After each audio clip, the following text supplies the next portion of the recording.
네, 오늘 하나님 말씀은 빌립보서 3장 20절, 21절 두 절 말씀입니다.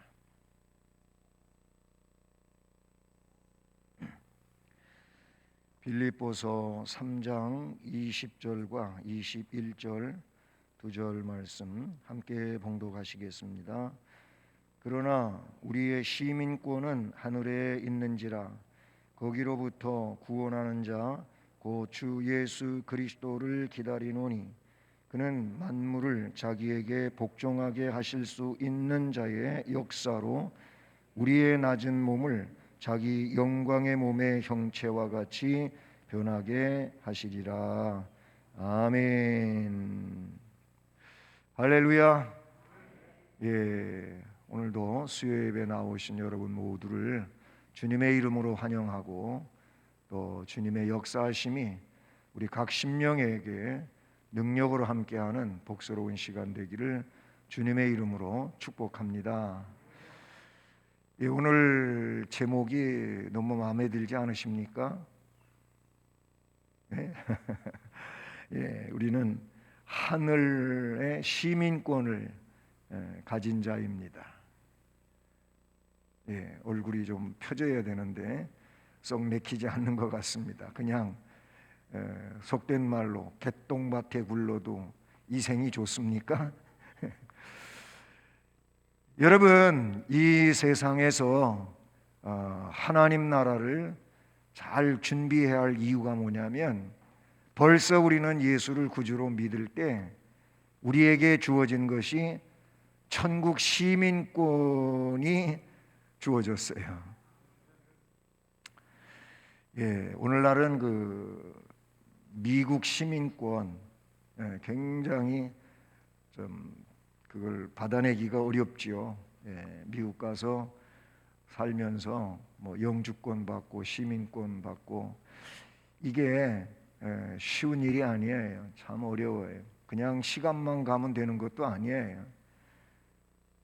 또 미국 시민권을 갖게 되면은 또 유익한 점도 여러 가지가 있다는 사실 우리가 알고 있지 않습니까? 오늘날은 그렇지만 옛날에는 로마 시민권이 바울 사도 당시에는 로마 시민권이 바로 그런 것이었어요.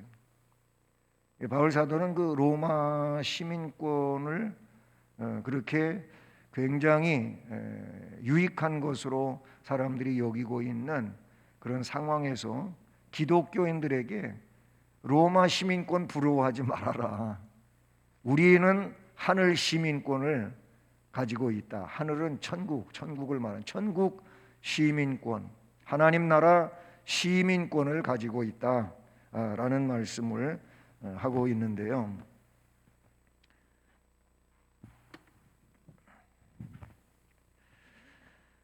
예, 하늘의 시민권을 가진 자, 오늘 제목입니다.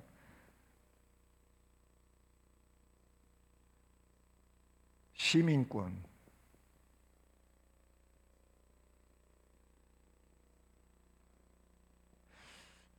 여러분, 시민권은 내가 갖고 싶다고 해서 가질 수 있는 것이 아니잖아요.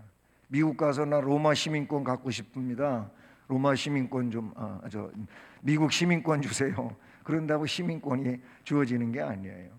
예를 들어서 우리 외국인들이 우리나라에 와가지고 대한민국 국민으로서의 이 주민등록, 그게 시민권이잖아요.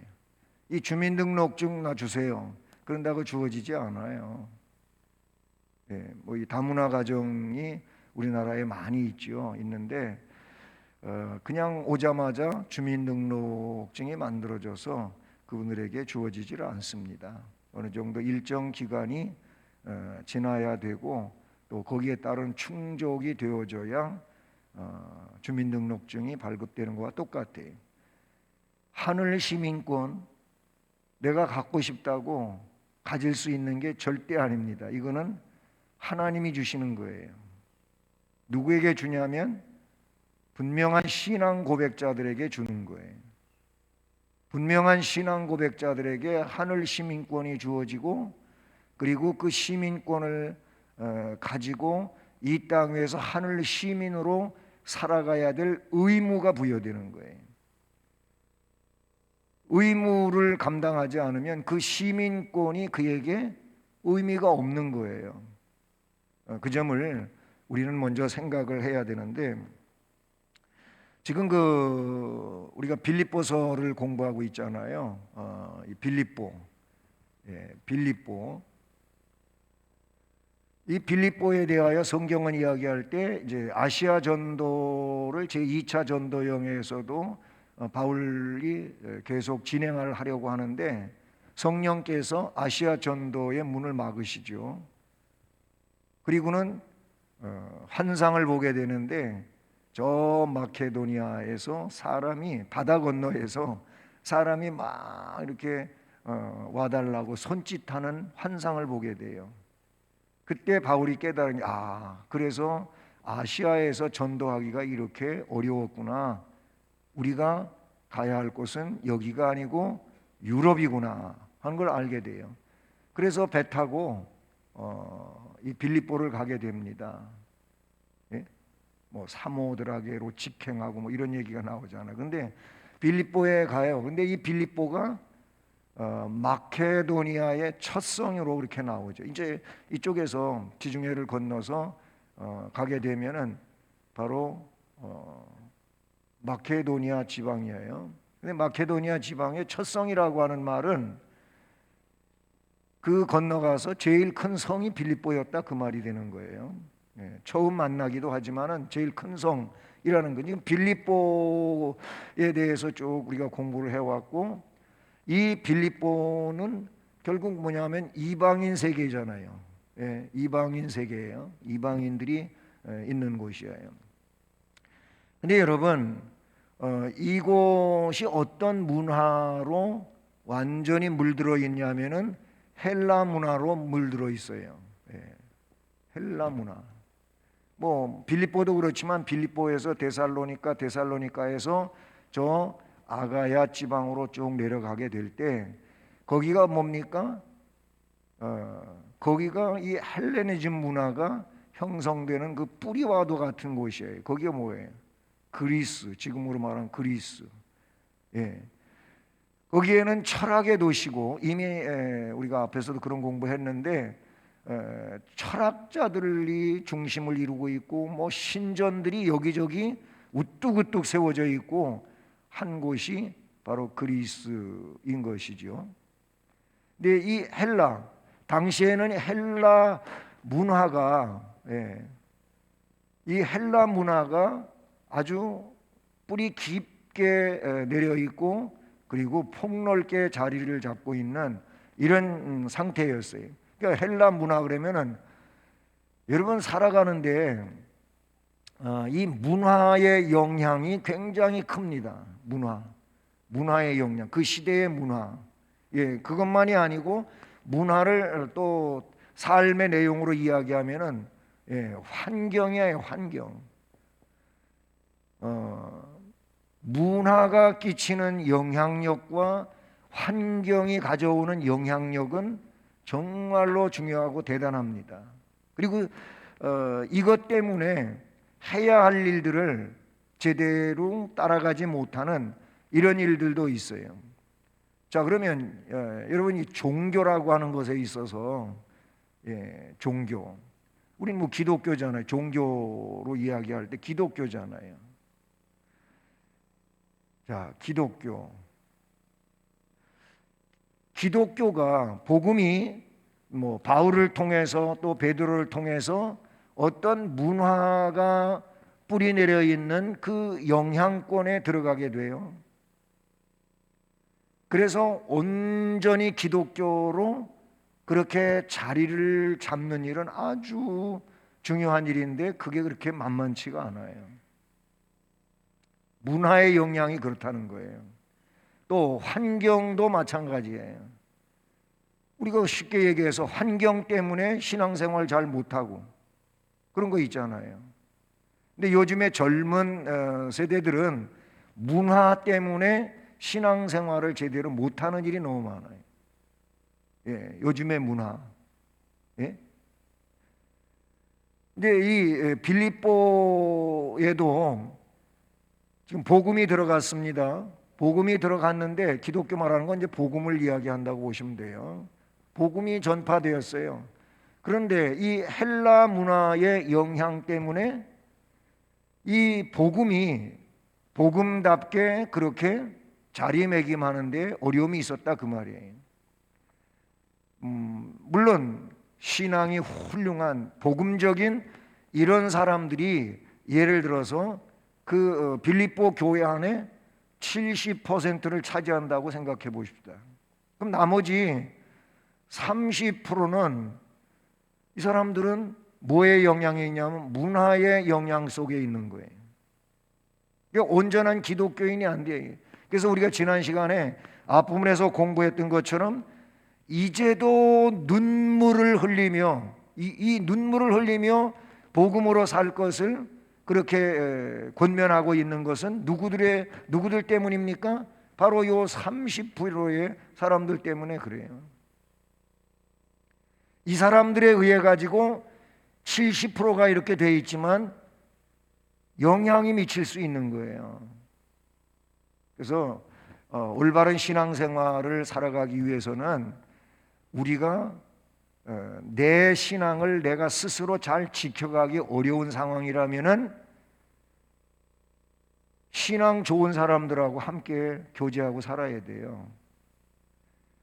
아직 문화의 영향 속에서 신앙이 온전해지지 못한 이 무리 속에 사람들하고 자꾸 교제를 하다가 보면 나도 이렇게 되는 거예요. 이렇게 되고 싶지만은 이렇게 되는 거예요. 그러면서 자꾸 뭘 얘기를 하냐면은 시대가 그렇다 그래요. 시대가 그렇다. 환경이 그렇다. 요즘 시대가 뭐 어떤 시대인데 이래가면서 신앙생활을 온전하게 하려고 하는 일을 자꾸 받아들이지를 않는다. 그러니까 빌립보 교회는 예수 그리스도를 영접한 후에도 이렇게 복음적이지 않은 사람들이 있었기 때문에 바울이 안타까워하며 눈물을 흘리면서 올바로 신앙생활할 것을 권면하고 있다. 이렇게 볼 수 있다는 사실이죠. 그러면서 이제 로마 시민권, 하늘 시민권이 지금 나왔는데 이 말씀이 나오기까지 뭐가 있냐면은 로마 시민권이에요. 네, 로마 시민권.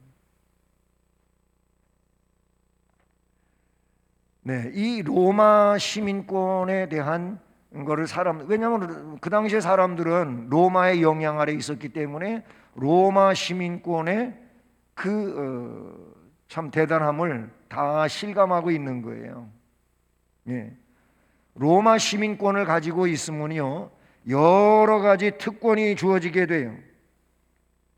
이 로마 시민권은 누가 가질 수 있냐면은 원래 로마인은 로마 시민권을 그냥 자동적으로 갖게 되지만 지금 그렇지 못한 사람들에게 로마 시민권이 주어지는 일을 지금 제가 얘기하는 겁니다.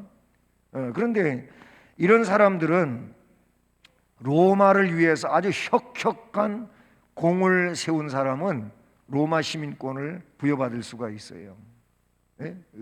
로마 제국을 위해서 굉장한 공을 세웠을 때 그러니까 공이라고 그냥 줄여서 말합시다. 굉장히 로마를 위해서 큰 일을 했을 때 시민권을 가질 수 있어요. 로마 시민권 없는 이방인들이 말입니다. 또 한 가지 돈을 많이 주면 돼. 돈을 많이 주면 그러면 로마 시민권을 돈 가지고 살 수 있었다고 볼 수가 있다는 것이죠. 사도행전 22장 28절 22장 여기 28절에 보게 되면 그 말씀이 나와요. 거기 바울을 그 신문하는 천부장이 나오죠. 천부장. 이 천부장이 지금 바울이 죄수가 돼가지고 이 천부장의 이제 아래에 있는 거예요. 재판을 받기 위해서 그렇게 있어요. 근데 바울 사도가 그런 얘기예요. 나는 천부장이 자기가 로마 시민인데 자기는 돈을 많이 들여서 로마 시민권을 가지게 됐다고 그런 말을 해요. 근데 바울은 뭐라고 그 청부장한테 나는 나면서부터 로마 시민권을 가졌다. 이런 말을 하게 되지 않습니까? 어쨌든 공을 세우든 돈을 들이든 그래야 로마 시민권을 가질 수가 있어요. 근데 이런 특권이 뭐 귀족층으로 형성되고 또 선거권, 피선거권을 가지게 되고 그 다음에 체벌이라고 하는 것이 있어요. 결국 이거는 매잖아요. 매질당하는 거. 로마 시민권을 가지고 있으면 매 맞는 일도 제외돼요. 근데 바울은 빌립보 감옥에 갇혔을 때, 첫 번째 감옥에 갇혔을 때 그 빌립보 교회 막 세우는 시점에서 그때 그 뭐지요? 귀신 들려 점치는 여종을 온전하게 해준 것 때문에 그를 데리고 돈 벌고 있던 주인이 고소해가지고 매맞잖아요. 바울이 체벌당하고 빌립보 깊은 감옥에 갇혀요. 바울과 실라가, 그죠? 근데 밤중쯤 뭐 찬송 부르고 기도하고 그러다가 하나님께서 기적을 일으키셔가지고 막 옥토가 지진이 나고 옥문이 열리고 그래도 가만히 앉아 있었어요. 도망 안 가고. 그러다가 이제 도망 안 간 그것 때문에 물론 죄수가 도망을 가면 지키던 간수는 죽어야 돼. 사형당해. 그러니까 자기가 자결하려고 했다 그러잖아요. 근데 바울이 소리치고 우리가 여기 가만히 있으니까 죽지 말라고 그러죠. 어쨌든 그 사건 말미에 뭔 얘기가 나오냐면은 내가 로마 시민인데 당신들이 이걸 물어보지도 않고 나를 매일 때리고 감옥에다 가둬놨다가 이제 그냥 조용히 내보내려고 하냐? 내가 가만히 안 있겠다. 이런 얘기해요. 그러니까 로마 시민은 매 맞는 일 하지 않아요. 매 안 맞아도 돼요. 그런데 밑도 끝도 없이 그냥 와서 때리니까 맞은 거예요. 어쨌든 거기에 체벌에서 면제되는 얘기가 나오고 있다는 사실이죠. 자, 로마 시민에게는 굉장한 이런 권리들이 주어지게 된다라는 거예요. 그런데 이 내용은 바울이 왜 이야기를 하고자 하는 것이냐면은 하늘 시민권을 지금 주장하기 위해서 제가 이런 설명을 드렸다고 보시면 되는 겁니다. 자, 그러면 하늘 시민권을 가진 자는 굉장한 이제 그 위치에 있는 거예요. 영적인 입장에서 보면 그렇다 그런 얘기예요. 어떻게 이 하늘 시민권을 가진 사람들은 살아야 되냐? 바울 사도가 오늘의 말씀에서 뭘 이야기하냐면 20절을 보세요. 그러나 우리의 시민권은 하늘에 있다 그랬잖아요. 하늘 시민권을 가지고 있다. 거기로부터 구원하는 자 곧 주 예수 그리스도를 기다리노니 라는 말씀이 나와요. 이 말씀에서 하늘 시민은 예수의 재림, 이 예수의 재림을 기다려야 돼요.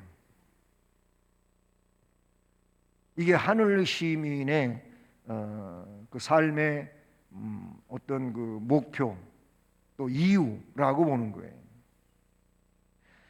하늘 시민권을 가진 자가 1차적으로 해야 할 일은 하늘나라 건설을 해야 되고, 그러니까 우리가 하나님 나라를 확장시켜 가야 되는 게 우리가 1차적으로 해야 할 일이에요. 그러면서 하늘나라 건설과 더불어서 그 나라의 완성을 향하여 가는 거예요. 그 나라를 바라보고 가는, 그게 뭐냐면 재림을 기다리는 거예요. 그러니까 재림을 기다린다고 하는 이 말은 그냥 가만히 있으면서 다가오기를 바라는 걸 성경은 말하지 않아요. 성경에 뭐라 그러냐면은 그때는 아무도 모른다. 아버지만 아신다. 천사들도 모르고 아들도 모르고 아버지만 아신, 주님이 직접 말씀하신 내용이잖아요. 그러면서 하신 말씀이 뭐냐면 그러니까 준비하고 있으라 그랬어요.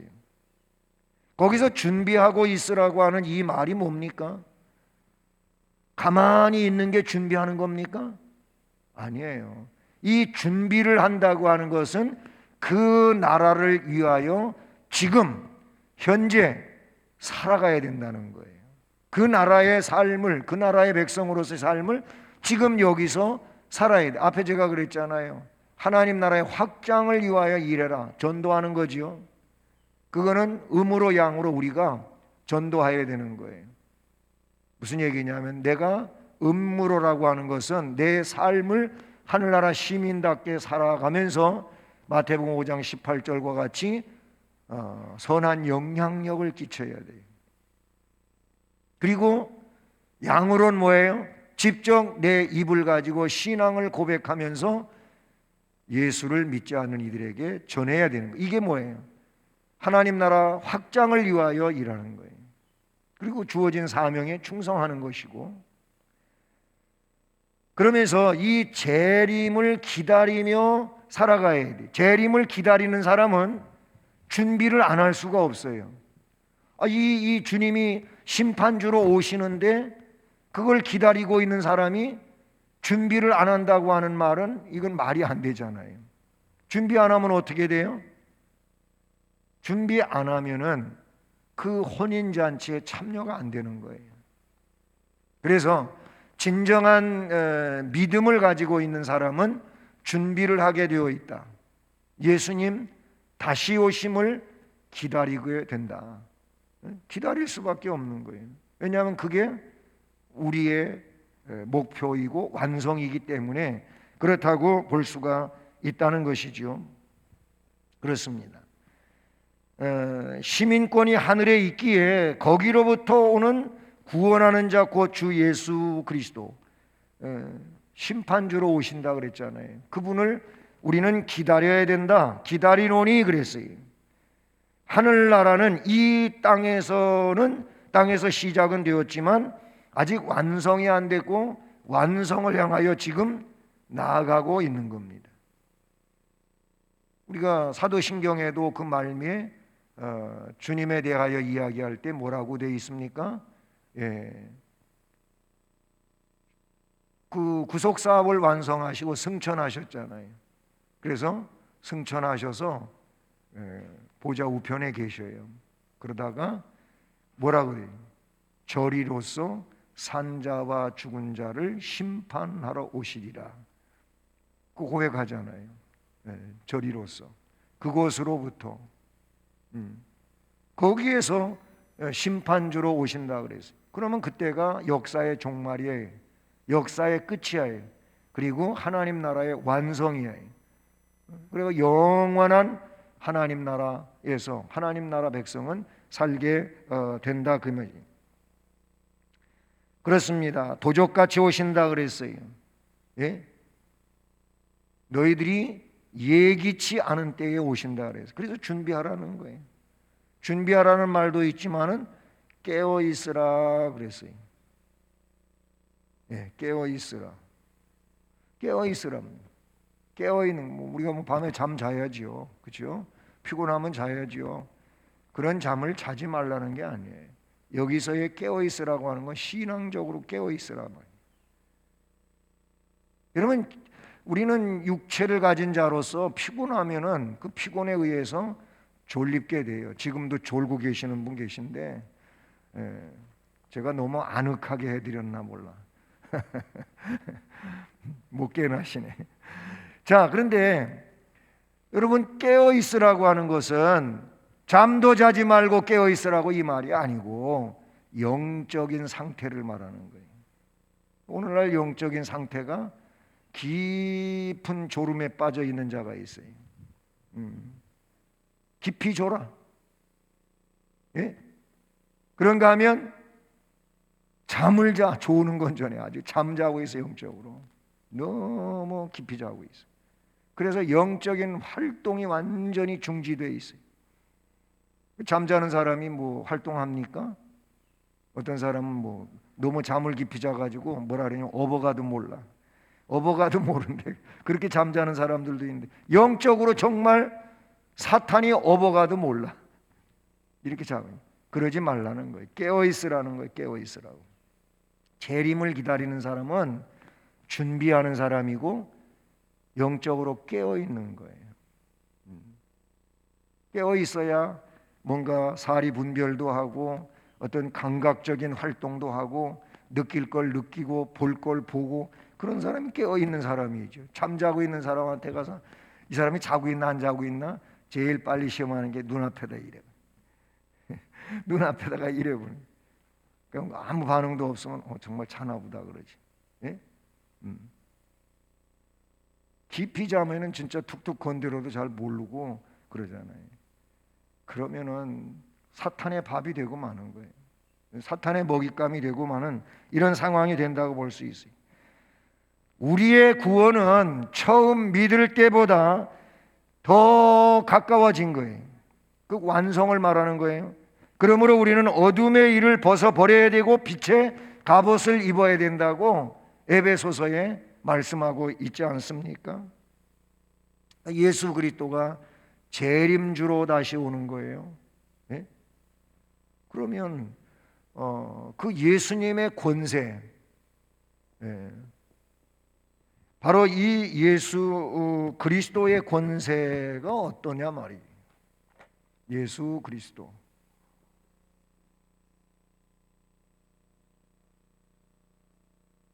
네. 예수 그리스도의 권세는 왕적 권세입니다. 왕적 권세. 네. 왕적 권세. 그래서 성경에 보면 예수 그리스도는 누구라 되어 있냐면 뭐라고 되어 있어요? 만왕의 만왕의 왕. 또 뭐라고 되어 있어요? 만주의 주. 여기서 주는 뭐냐면 주인을 말하는 거예요. 주인. 예, 주권자를 말하는 거예요. 왕 중의 왕이 만왕의 왕이에요. 뭐 다른 왕도 왕으로 인정하는 그런 의미가 아니고 유일하신 분을 말하는 거예요. 유일한 왕이시고 유일한 주님이셔요. 성경은 이거를 잘 나타내주고 있지 않습니까? 예수 그리스도의 권세는 왕적 권세예요. 왕적 권세. 왕적인 권세라고 하는 것은 우리가 잘 알고 있는 대로 뭐 폭군이어서 그런 것이 아니고 왕의 권세는 절대적인 권세예요. 네? 누가 거기에 도전할 수가 없는 게 왕적인 권세를 말하는 거예요. 이게 예수 그리스도의 권세라 그런 얘기죠. 그 내용이 요한계시록 19장 16절에 나와요. 그런 주로 이 땅 위에 재림하신다라는 거예요.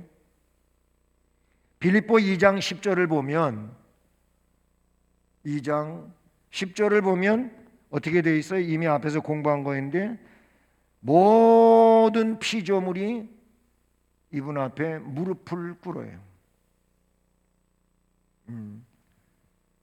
그런 권세를 가지고 너희 안에 이 마음을 품어라 하면서 빌립보 2장 5절에서 그런 말씀을 시작하는데 그분이 하나님이신데 동등함을 취할 것으로 여기지 아니하시고 종이 되어 이 땅에 오셔서 우리의 구원을 위해서 십자가에 못 박혀 돌아가셨다고 했죠.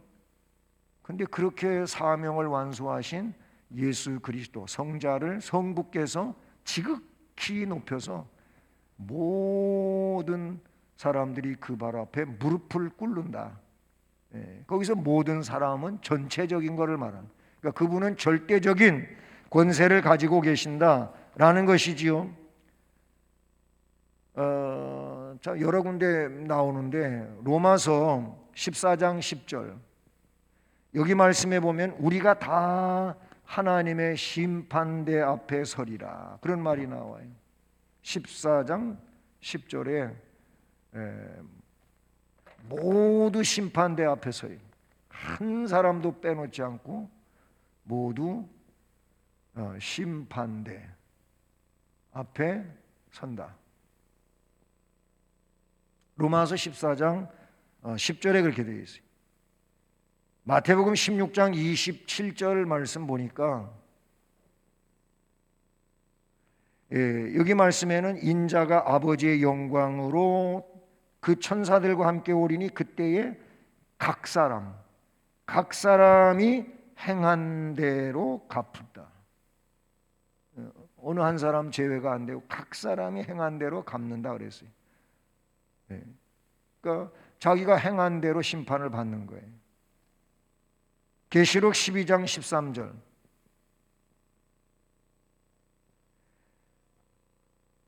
아, 20장 잘못 썼습니다.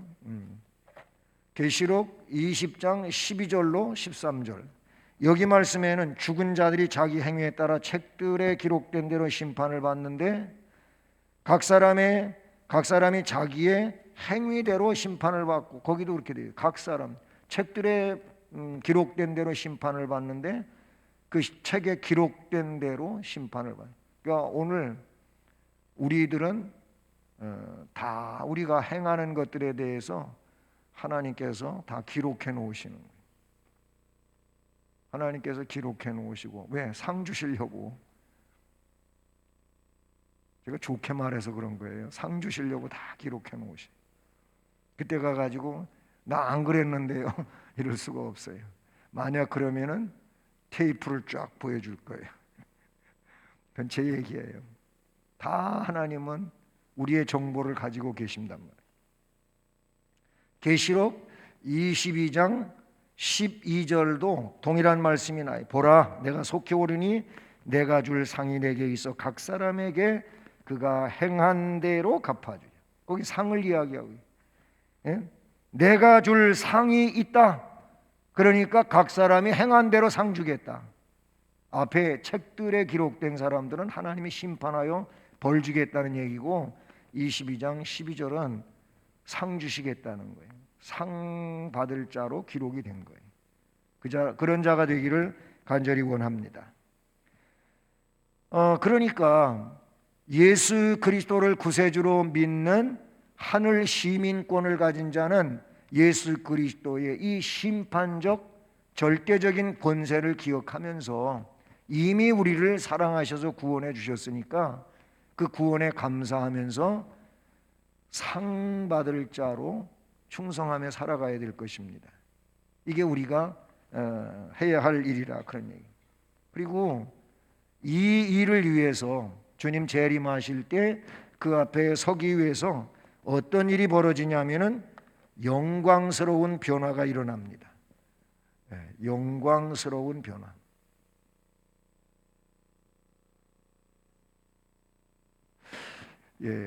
우리의 모습이 영광스러운 변화로 일어나는 거예요.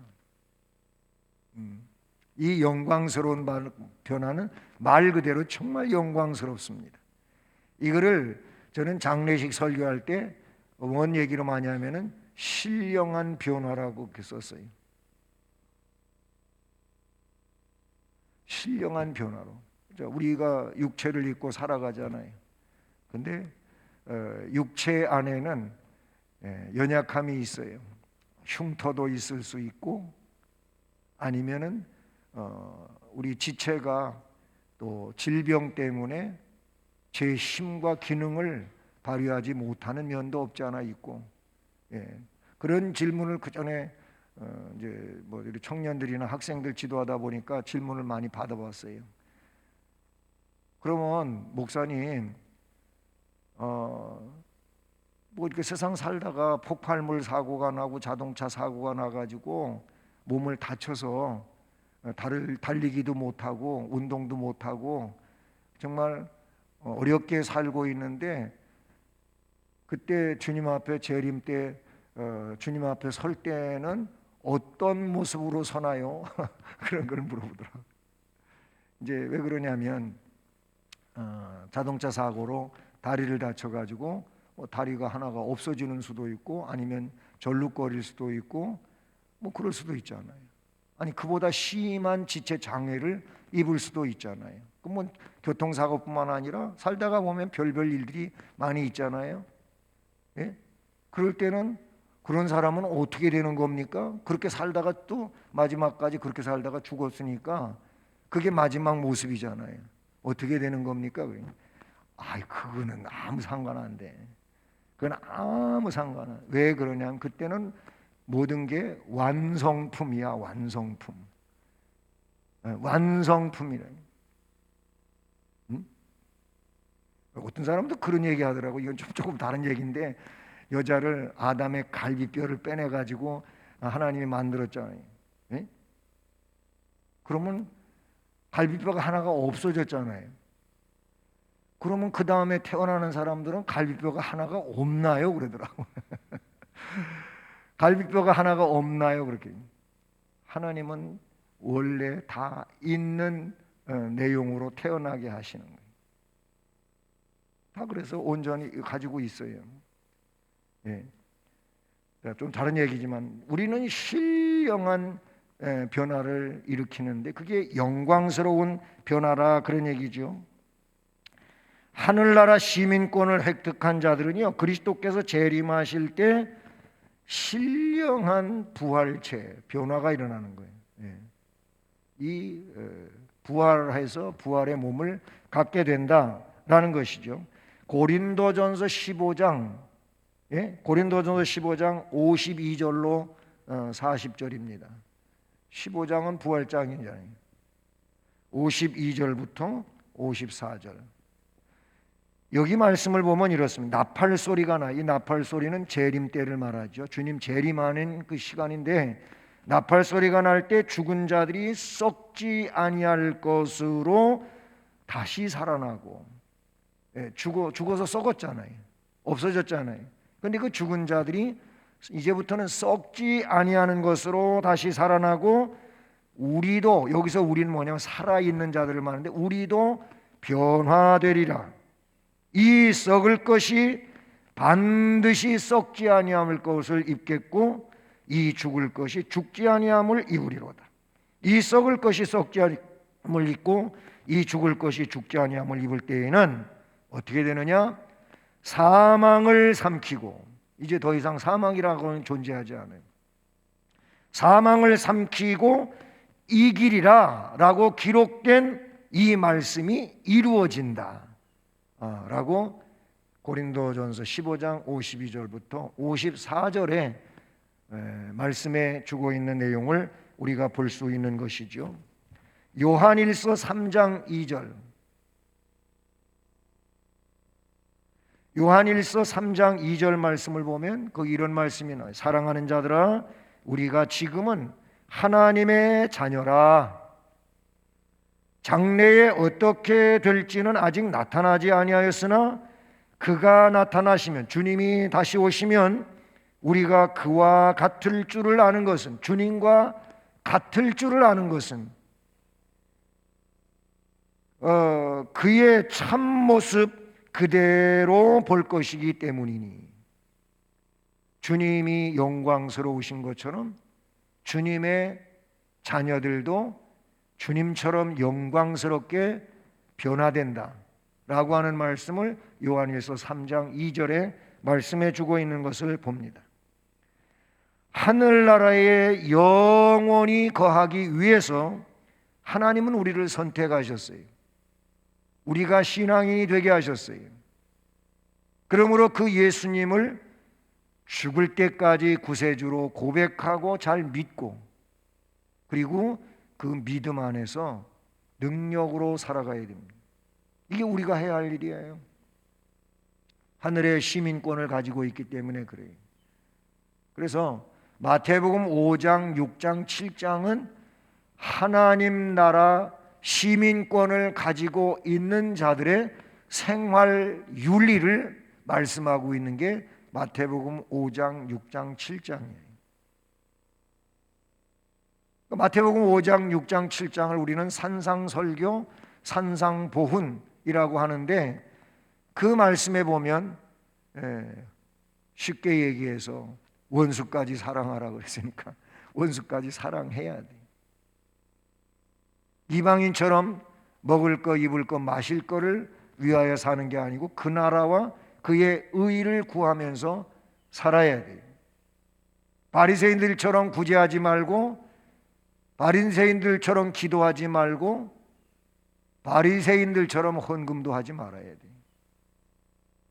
우리는 바리새인들처럼 형식적으로 사람들에게 칭찬받으려고 그렇게 하는 자들이 아니에요. 구제는 은밀하게 해서 은밀하게 보시는 하나님이 갚아주시고, 금식도 그렇게 하는 것이고 기도도 그렇게 하는 것이고 그렇게 하라고 말씀해요. 이게 하나님 나라 시민권들이 살아가야 될 삶의 그런 모습을 마태복음 5장, 6장, 7장이 말씀해 주는 거예요.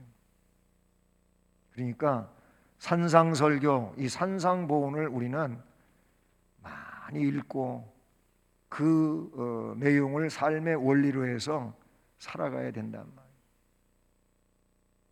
그게 주님이 우리를 교육하신 내용이고, 그 얘기하면 여러분이 교육 지침서가 거기에 다 나와 있으니까 그거 보시고 그렇게 살려고 몸부림치시면 되는 거예요. 혹자는 목사님이 교육을 안 시켜갖고 사람들이 그런다 그러는데, 교육은 다 거기 지침서가 있어요. 저도 그렇게 살기 위해서 목사이지만 몸부림을 다 하고 있는 거예요. 왜? 나도 하늘 시민권을 가지고 나중에 주님 앞에 설 사람이기 때문에 그래요. 나는 뭐 죄된 겁니까? 아니에요. 오히려 야고보 사도가 말한 것처럼 더 큰 심판을 받을 수도 있잖아요. 사람들 앞에서 이렇게 해라 저렇게 해라 설교하고 말해놓고는 너는 그렇게 안 살면은 이거는 그렇잖아요. 우리는 하늘의 시민권을 가진 자예요. 여러분 오늘 꼭 기억하시길 바랍니다. 괜히 하늘 시민권 가지고 멸망할 세상 시민권만 가지고 있는 걸로 그렇게 살지 않으셨으면 좋겠어요. 응? 그러니 하나님 나라 시민권을 가진 우리는 만왕의 왕이고 만주의 주가 되시는 예수 그리스도의 재림을 기다리면서 뭐하라? 준비하라. 영적으로 졸거나 잠자지 말고 깨어 있으라. 깨어 있으라. 밤에도 주무셨을 텐데 낮에도 주무시네. 기도하시겠습니다. 하나님 아버지 감사합니다. 오늘 이렇게 수요 예배로 예배에 나와서 하나님께 찬송하고 기도드리며 말씀을 받을 수 있게 해주셔서 감사합니다. 그렇습니다. 우리는 예수를 구세주로 믿는 자들로서 하늘 시민권을 가진 자들임을 잊지 않게 하옵소서.